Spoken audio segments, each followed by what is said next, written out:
এবার আসুন আমরা ইমেজ ট্রেস নিয়ে কাজ করি। ইমেজ ট্রেস কীভাবে করা যায়? ট্রেসিং এমন একটি জিনিস যেটি রাস্টার থেকে আপনি ভেক্টরে কনভার্ট করতে পারেন। কিছু কিছু জিনিস আমরা ট্রেস করে খুব সহজেই কাজ করতে পারি। বিশেষ করে আপনি প্যালেসে যান, প্যালেসে যাওয়ার পর আপনি এখান থেকে যে কোনো একটি ইমেজকে এখানে ইনসার্ট করেন। ইনসার্ট করার পর দেখবেন এটি একটি জাস্ট ইমেজ। এটিকে বিভিন্ন সাইজে আপনি রিসাইজ করতে পারেন, তবে এটি একটি ইমেজ।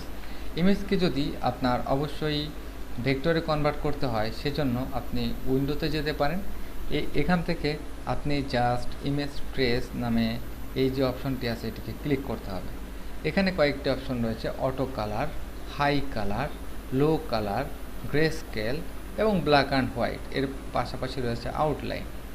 এখান থেকে কিছু প্রিসেট আপনি সিলেক্ট করতে পারেন, যেমন হাই ফিডেলিটি ফটো এবং হাই ফিডেলিটি ফটো লো এবং 3 কালার, 6 কালার, 16 কালার। এছাড়া আপনার shade of grey, black and white, logo, sketch art এবং বিভিন্ন ধরনের প্রিসেট আপনি এখান থেকে সিলেক্ট করতে পারেন। নর্মালি প্রথমে আমরা আসুন এখান থেকে যে প্রিসেটটি রয়েছে অটো কালারে ক্লিক করি। ক্লিক করার পর কিছু সময় অপেক্ষা করবেন। অপেক্ষা করার পর দেখবেন যে আপনার যে এখানে এখানে যে ইমেজটি রয়েছে এটি কিন্তু একটি আর্টওয়ার্কে কনভার্ট হবে, যেটি হচ্ছে অবজেক্ট।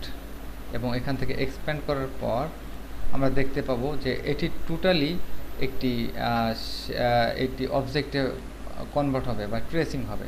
তখন আপনি যে কোনো এরিয়াকে এভাবে সিলেক্ট করে ডিলিট করতে পারেন এবং যে কোনো এরিয়ার কালার সিলেক্ট করে আপনি এখান থেকে কালারটিকে চেঞ্জ করে নিতে পারেন। তো এটি হচ্ছে আপনার ইমেজ ট্রেস। এবং আনডু করেন, বিভিন্ন প্রকার ইমেজ আপনি ট্রেস করতে পারেন। যেমন হাই কালারের ফটো যদি আপনি এখান থেকে ক্লিক করেন, তাহলে দ্বিতীয়বারের মতো আপনার একটি হাই কালারের ফটো, এবং অপেক্ষা করতে হবে ট্রেসিংয়ের জন্য, কারণ প্রত্যেকটি সিঙ্গেল পিক্সেলে সে ক্যালকুলেট করবে কোন ধরনের প্যাথের মাধ্যমে এটি তৈরি করা যায়। এবং এটা হাই ফটো, এবং এখান থেকে অবজেক্ট এক্সপ্যান্ড করলে আপনি দেখতে পাবেন এখানে অসংখ্য পরিমাণ প্যাথের সমন্বয়ে আমাদের এটি একটি জাস্ট ইমেজ থেকে ভেক্টরে কনভার্ট হয়েছে। এবং এটি আপনি যতই বড় করেন এখন এটি নন ডিস্ট্রাকটিভ হিসেবে থাকবে। আমরা এটিকে জাস্ট স্টপ করি, ডিলিট করে দিই। এখানে সিম্পল একটি ইমেজ আপনি ইনসার্ট করেন, অপেক্ষা করুন। একটি ইমেজ আমরা এখানে ইনসার্ট করেছি। এই ইমেজটি যথেষ্ট হাই রেজলিউশন, যার জন্য এখানে অনেক বড়। আমরা জাস্ট এটিকে আকার একটু ছোট করে নিই। ছোট করার পর আমরা জাস্ট এই ইমেজটি, যেহেতু একটি বিটম্যাপ ইমেজ, আমরা এখানে জাস্ট সিম্পলি ক্লিক করে ট্রেস করতে পারি অটো কালারে। যখন আপনি অটো কালারে এটিকে কনভার্ট করবেন তখন কিন্তু এটি একটি ভেক্টর তৈরি হবে এবং অটো কালার। যখন আপনি ফটোতে যাবেন, হাই ফটো, তখন এটি কিছুটা রিয়েলিস্টিক থাকার জন্য অনেক বেশি পয়েন্ট তৈরি করবে। মনে রাখবেন, যত ঘনত্ব বৃদ্ধি পাবে পয়েন্টে, তত এটি এটি জাস্ট কনভার্ট করবে আপনার শেপকে স্মুথলি, এবং এটি ফটোর মতো কিছুটা রিয়েলিস্টিক করার চেষ্টা করবে। তো এটা এই মুহূর্তে যদি আপনি জুম করেন তাহলে দেখতে পাবেন যে এটি জাস্ট একটি ভেক্টর হিসেবে কনভার্ট হয়েছে। অবজেক্ট থেকে আপনি এখানে এক্সপ্যান্ডে ক্লিক করলে জাস্ট আপনি অসংখ্য পরিমাণ পয়েন্ট এখানে দেখতে পাচ্ছেন। এই মুহূর্তে আপনি যদি এখানে অবজেক্ট এবং প্যাথ সিম্পলিফাইতে চান, আপনি এখানে জাস্ট সিম্পলিফাই প্রিভিউ, আপনি এখানে দেখতে পাচ্ছেন প্রায় 50,035টা পয়েন্ট তৈরি করেছে, এবং কারেন্টলি এখানে জাস্ট 15,000 আছে। তো 15,000 এখান থেকে থ্রেশহোল্ড আপনি যদি চেঞ্জ করেন তাহলে দেখতে পাবেন যে কোন কোন এরিয়ায় কতগুলো পয়েন্ট এখানে রয়েছে। তো যাই হোক, আমরা এটিকে ক্যান্সেল করি। সিম্পলি এটি অনেক হাই ফটোর ক্ষেত্রে এরকম হতে পারে। আমি জাস্ট আনডু প্রেস করি। এখান থেকে জাস্ট লো কালারে যখন দিব তখন কিন্তু খুব অল্প পয়েন্টের মধ্যে লো কালারে একটি প্রিসেটে আমাদের একটি ট্রেস হবে। এবং আমরা জাস্ট এটিকে স্টপ গার্ড,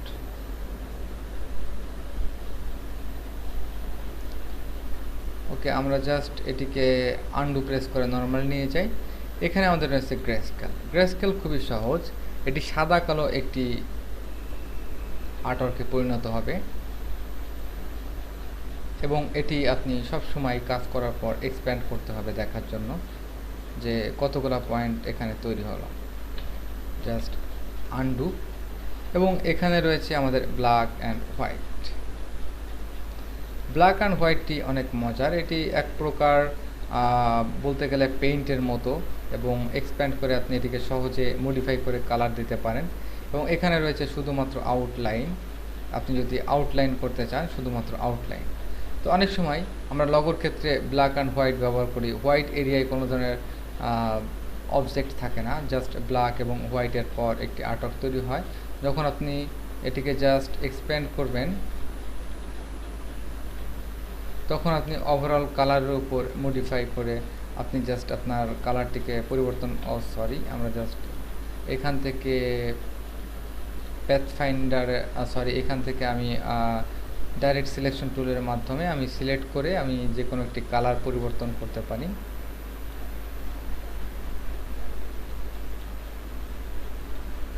এবং গ্রে নয়,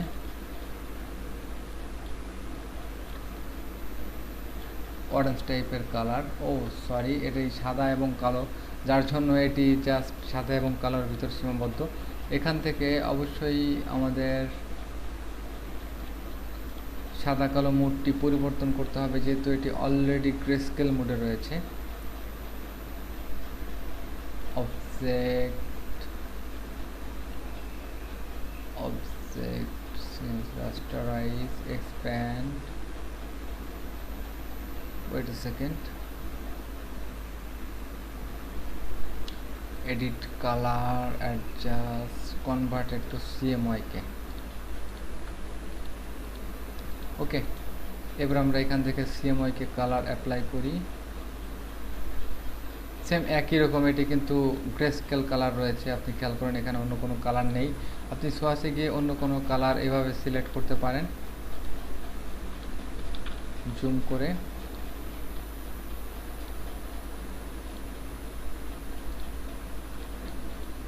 এখান থেকে গ্রে টাইপের কালার,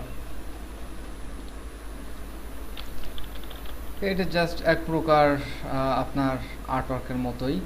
তারপর আপনি এখান থেকে একটি মাস্ক তৈরি করতে পারেন, এবং সিলেক্ট অল দিয়ে রাইট ক্লিক করে just make a clipping mask.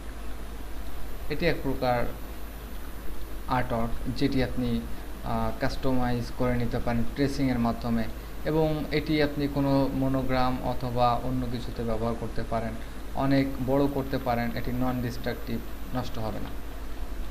তো দেখলাম কীভাবে নর্মালি ট্রেস করা যায়। আসুন আর একটু অ্যাডভান্স ট্রেসিং নিয়ে আলোচনা